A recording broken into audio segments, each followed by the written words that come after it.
Hi everyone, Michal from Israel, L&D manager. I was very fortunate to join the summit and I'm grateful.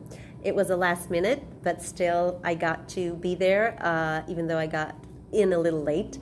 It was my first time in such a large-scale summit online, and I got to experience it as a learner, a virtual complex training. So first of all, it's possible. Nice to know.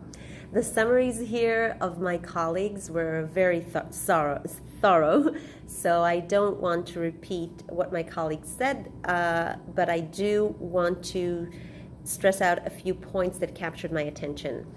The first one is the Generation Y resignation crisis, which is apparently global. We were sure that it was strictly in Israel, strictly in the elevator business.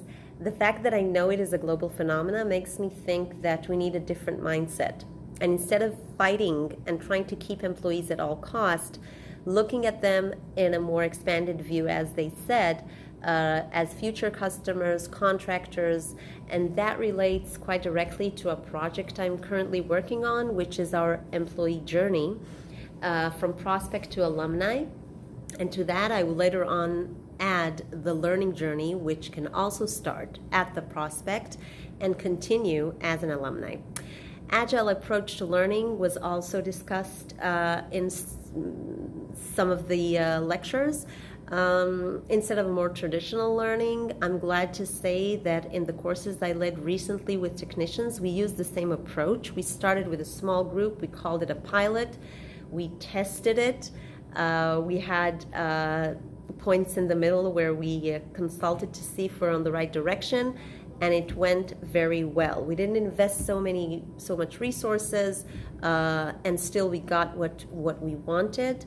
And so this is the way to go. I mean, today that's the way to go, in my opinion.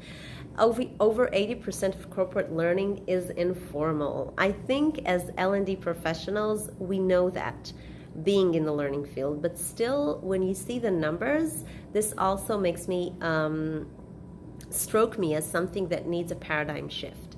Allow people to spend time on learning. Don't punish them for learning. This really hit home.